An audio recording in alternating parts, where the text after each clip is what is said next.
Hello friends, welcome back to Goldwell Official Channel. நீங்க பதில என்ன பார்க்க போறோம்னா இந்திய ரூபாயின் மதிப்பு டாலருக்கு நிகரா கடும் வீழ்ச்சியை சந்திச்சிட்டு இருக்கு. கரெக்ட்டா சொல்லணும்னா நம்ம அமெரிக்காவை கம்பேர் பண்றப்போ ஏழையாயிட்டே வரோம். இது இந்தியாவுக்கு எவ்வளவு பெரிய பாதிப்பை வருங்காலத்தில் கொடுக்க போகுது. இந்த மாதிரி பல டேட்டாவோட நீங்க இந்த வீடியோவை பார்க்க போறோம். வணக்கம் நண்பர்களே. ஃபர்ஸ்ட் இந்திய ரூபாயின் மதிப்பு டாலருக்கு நிகரா கடும் வீழ்ச்சியை சந்திச்சிருக்கு. ஏன்னா 1947ல இந்திய ரூபாயின் மதிப்பு டாலருக்கு நிகரா எவ்வளவு தெரியுமா? ஜஸ்ட் $1 4 ரூபாய்க்கு இருந்துச்சு.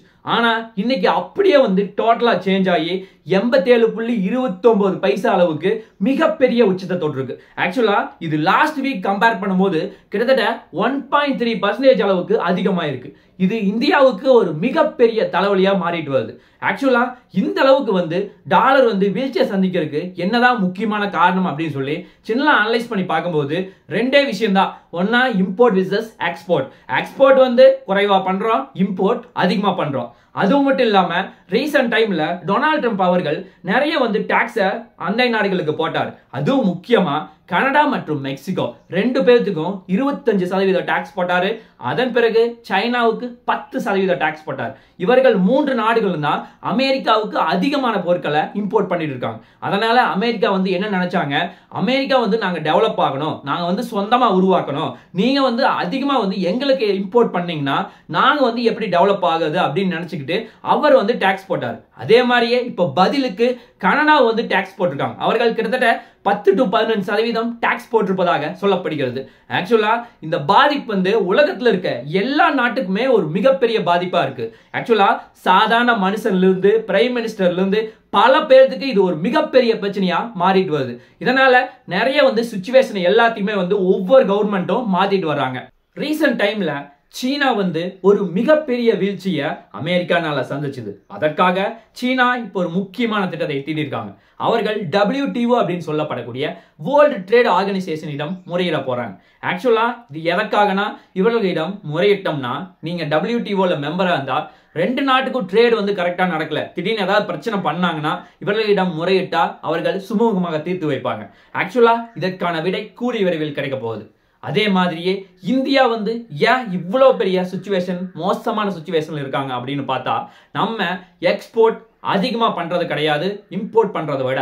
ஆக்சுவலா இந்தியா அதிகமா எதை இறக்குமதி பண்றோம்னா முக்கியமாக கச்சா எண்ணெய் ஆகட்டும், தங்கம் ஆகட்டும், நிறைய மிஷினரிஸ், அதைத்தான் அளவுக்கு அதிகமா இம்போர்ட் பண்ணிட்டு இருக்கோம். ஆனா எக்ஸ்போர்ட் அதை கம்பேர் பண்றப்ப கொஞ்சம் குறைவா தான் பண்ணிட்டு இருக்கோம். அதே மாதிரியே இந்தியாவுக்கு இவ்வளவு பெரிய பிரச்சனை இருந்தாலும் இந்தியால தொடர்ந்து மில்லியனர்ஸ் அதிகமாயிட்டே வராங்க.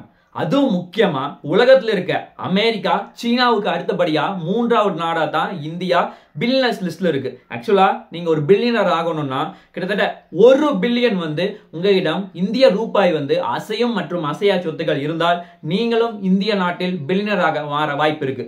ஆக்சுவலா 2024 கணக்கின்படி இந்தியாவில் கிட்டத்தட்ட 185 பில்லியனர்ஸ் இருக்காங்க. அதே மாதிரி யூஎஸ்ல 835, சைனால 435 இருக்காங்க. இது இந்தியாவுக்கு ஒரு சைடு எக்ஸ்போர்ட்டை அதிகமா கொண்டு போறதுக்கு இவர்கள் தான் முக்கியமான பங்கு வகிக்கிறாங்க. அதே மாதிரியே இப்போ உங்ககிட்ட ஒரு முக்கியமான டேட்டா கொடுக்க போறேன். இந்த டேட்டா மூலமா இந்தியா எவ்வளவு வெளிநாட்டுல இருந்து இறக்குமதி பண்ணிட்டு இருக்க அப்படிங்கிறது கண்கூட பார்க்க போறீங்க. நவம்பர் மாசத்துல மட்டும், கடந்த நவம்பர் 2024ல இந்தியா கோல்ட மட்டும் எவ்வளவு இம்போர்ட் பண்ணிருக்கோம்னா சுமார் $14.8 பில்லியன் அளவுக்கு இம்போர்ட் பண்ணிருக்கோம். அதே மாதிரி ஒட்டு மொத்தமா எல்லா பொருட்களையும் சேர்த்துனா $37.84 பில்லியன் இம்போர்ட் பண்ணிருக்கோம்.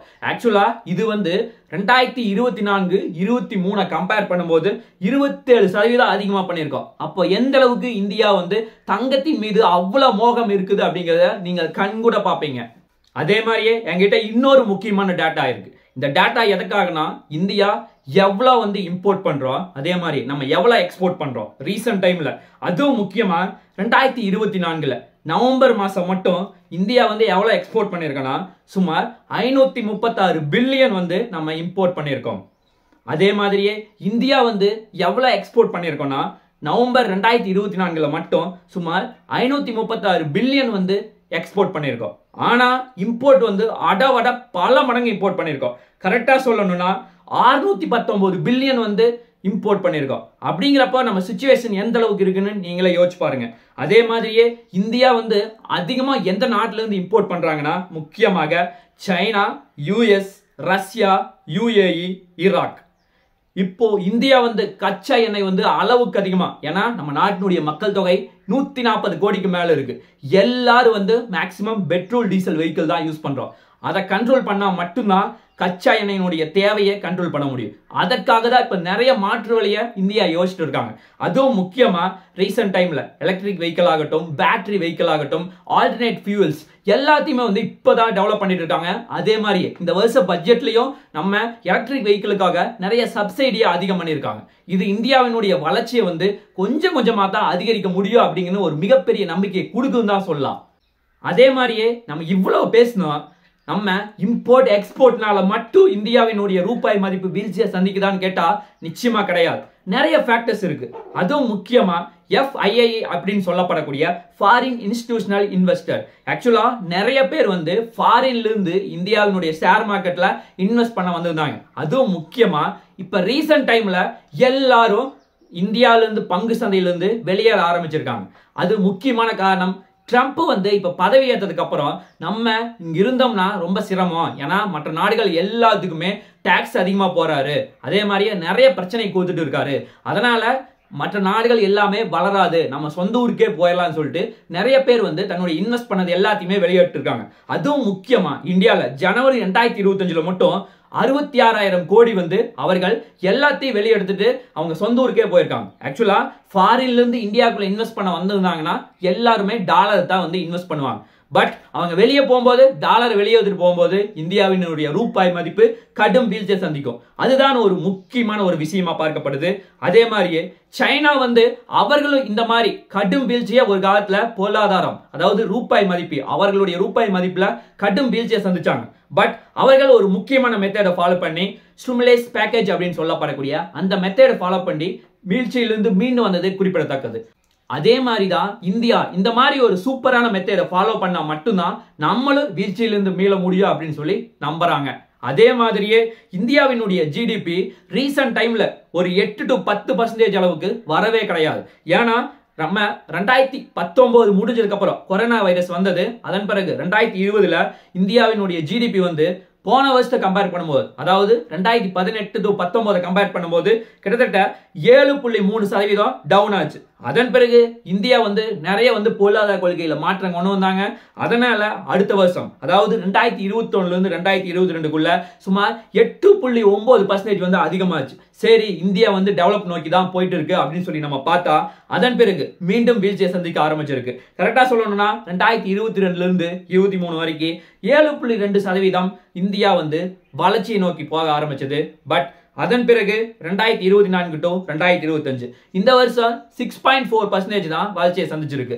அதன் பிறகு மறுபடியும் அடுத்த வருஷம் நம்ம பிளான் பண்ணி பார்க்கும்போது அரௌண்ட் 6% தான் வரப்போகுது. அதனால பெரிய அளவுல வளர்ச்சி இருக்காது அப்படின்னு சொல்லிட்டு எல்லா ஃபாரினர்ஸும் தெரிஞ்சுக்கிட்டு அவர்கள் சொந்த ஊருக்கே கிளம்பி போயிருக்காங்க. அதுதான் ஒரு முக்கியமான பிரச்சனையா பார்க்கப்படுது. சரி, ஏதோ ஒரு பேசிட்டு இருக்கா அப்படின்னு சொல்லி நீங்க கண்டிப்பா நினைக்க கூடாது. அது உங்க வாழ்க்கை எப்படி பாதிக்கும் அப்படிங்கிறத நீங்க கண்கூட பார்க்க போறீங்க. ஏன்னா உங்ககிட்ட ஒரு 100 ரூபாயோ 200 ரூபாயோ இருந்துச்சுன்னா கண்டிப்பா நம்ம போய் ஒரு லோக்கல்ல ஒரு டீ காஃபி ஷியோரா குடிக்கலாம். ஏன்னா ஒரு டீ வந்து இந்தியாவில் இப்போ 15 ரூபாய். ஆனா இதே வந்து நீங்க ஒரு அமெரிக்கா போறீங்க, அங்க போய் ஒரு டீ குடிக்கணும்னா சுமார் $3.74 வந்து நீங்க அவர்கிட்ட பணம் கொடுக்க வேண்டியதா இருக்கும். கரெக்டா சொல்லணும்னா 350 ரூபாய் கொடுத்தாதான் நீங்க வந்து அமெரிக்காலேயே ஒரு டீ குடிக்க முடியும். அப்படின்னா இந்தியா எவ்வளவு பெரிய ஏழ்மையா இருக்குன்னு நீங்களே கண் கூட பார்ப்பீங்க. அதே மாதிரியே அமெரிக்கால ஒரு காப்பியோட ரேட் வந்து $6.86. அப்படின்னா கரெக்டா சொல்லணும்னா கிட்டத்தட்ட ஒரு 500 ரூபாய் கொடுத்தாதான் நீங்க ஒரு டீயே குடிக்க முடியும். அதே மாதிரியே நீங்க அமெரிக்கால ஒரு லஞ்ச் சாப்பிடணும்னு நினைச்சோன்னா கிட்டத்தட்ட $18 கொடுக்க வேண்டியது இருக்கும். கரெக்டா சொல்லணும்னா 1500 ரூபாய் கொடுக்க வேண்டியது இருக்கும். ஆனா இந்தியால ஒரு 100 ரூபாய் கொடுத்தா நம்மளால லஞ்ச் சாப்பிட முடியும். இந்த 1500 ரூபாய் வச்சுட்டு கிட்டத்தட்ட 15 நாளைக்கு நம்ம லஞ்ச் சாப்பிட முடியும். ஆனா இந்தியால நிலைமை இப்ப டோட்டலா மாறிட்டு இருக்குது. அதனாலதான் அமெரிக்கா வளர்ச்சியை நோக்கி போயிட்டு இருக்குது. இந்தியானால பெரிய வளர்ச்சியை கொண்டு போக முடியல. அதே மாதிரி இது உங்க வாழ்க்கை எப்படி பாதிக்கும் அப்படின்னா, டாலருக்கு நிகரான மதிப்பு வந்து தொடர்ந்து வந்து இந்திய ரூபாய் வந்து வீழ்ச்சியை சந்திச்சு இருந்ததுன்னா உங்களுடைய நீங்க வந்து பெட்ரோல், டீசல், தங்கம் வாங்குறது இது எல்லாத்தினுடைய விலையும் தொடர்ந்து அதிகரிக்க முடியும். அதனால நீங்கள் வந்து மிகப்பெரிய சிரமத்துக்கு உள்ளாவீங்க அப்படின்னு சொல்றாங்க. ஆனா இன்னொரு முக்கியமான பாசிட்டிவ் நியூஸ் என்னன்னா, நீங்க ஒரு ஃபாரின்லயே வந்து இந்தியாவுக்காக ஒர்க் பண்ண போயிருக்கீங்க அப்படின்னா அந்த சேலரி வந்து ஃபாரின்ல இருந்து அமிச்சா இந்தியாவுக்கு ஒரு மிகப்பெரிய உதவியா இருக்கும். ஆக்சுவலா பினான்சியல் வைஸா உங்களுக்கு ரொம்ப ஹெல்ப்பா இருக்கும். அதே மாதிரியே கண்ட்ரிக்கு ரொம்ப ஹெல்ப்பா இருக்கும். அதுதான் ஒரு முக்கியமான பாசிட்டிவா இருக்கு. அதே மாதிரியே சுருக்கமா சொல்ல போனா டிமாண்ட் விசஸ் சப்ளை. நமக்கு டிமாண்ட் வந்து ரொம்ப அதிகமா இருக்கு, சப்ளை வந்து கொஞ்சம் கம்மியா இருந்துச்சுன்னா ஆட்டோமேட்டிக்கா விலை ஏறும். அதுதான் ஜெனரல் கான்செப்ட். அதே மாதிரியே டாலர் விசஸ் ரூபி, அங்கேயும் அதே சிச்சுவேஷன் தான். இந்தியாட்ட அளவுக்கு அதிகமான பணம் இருக்கு, ஆனா டாலர் வந்து நம்ம கிட்ட கம்மியா இருக்கு. அப்படிங்கிறப்போ நம்ம காசு கொடுத்து, அதாவது இந்தியன் ரூபாயை கொடுத்து தான் நம்ம வாங்குற மாதிரி இருக்கும். இந்திய ரூபாய் வந்து வீழ்ச்சியை சந்திச்சுன்னா இன்னும் அதிகமான காசு கொடுத்தா நம்ம நிலைமை டோட்டலா மாறிட்டு இருக்கு. அதுதான் ஒரு நிதர்சனமான உண்மை. இந்தியா இதை எப்படி வந்து கணக்கில் எடுத்துக்கிட்டு நம்ம அடுத்த ஸ்டெப் நோக்கி நகர போறோம் அப்படிங்கிறது ஒரு மிகப்பெரிய கொஸ்டினா இருக்கு. இந்த வீடியோ முடியறதுக்கு முன்னாடி உங்ககிட்ட ஒரு முக்கியமான கொஸ்டினோட இந்த வீடியோ முடிக்கலாம்னு இருக்கேன். ஆக்சுவலா இந்தியா வந்து இப்பதான் டெவலப் ஆயிட்டு இருக்கு அமெரிக்கா கம்பேர் பண்றப்போ. ஆக்சுவலா இந்தியா வந்து அமெரிக்காவையே பீட் பண்ணணும்னா நம்மளுடைய டெக்னாலஜி எந்த அளவுக்கு இருக்கணும், அதே மாதிரி ஒரு இந்திய குடிமகனா நீங்க எந்த அளவுக்கு இந்தியாவுக்கு உதவி செய்ய போறீங்க வருங்காலத்துல, அதை கீழே கமெண்ட் லீவ் பண்ணுங்க. பார்க்கலாம் என்ன நடக்குது என்று சொல்லி. நாளைக்கு இன்னொரு நல்ல ஒரு வீடியோவில் உங்களை நான் சந்திக்கிறேன். நன்றி, வணக்கம், தேங்க்யூ, ஜெய் ஹிந்த்.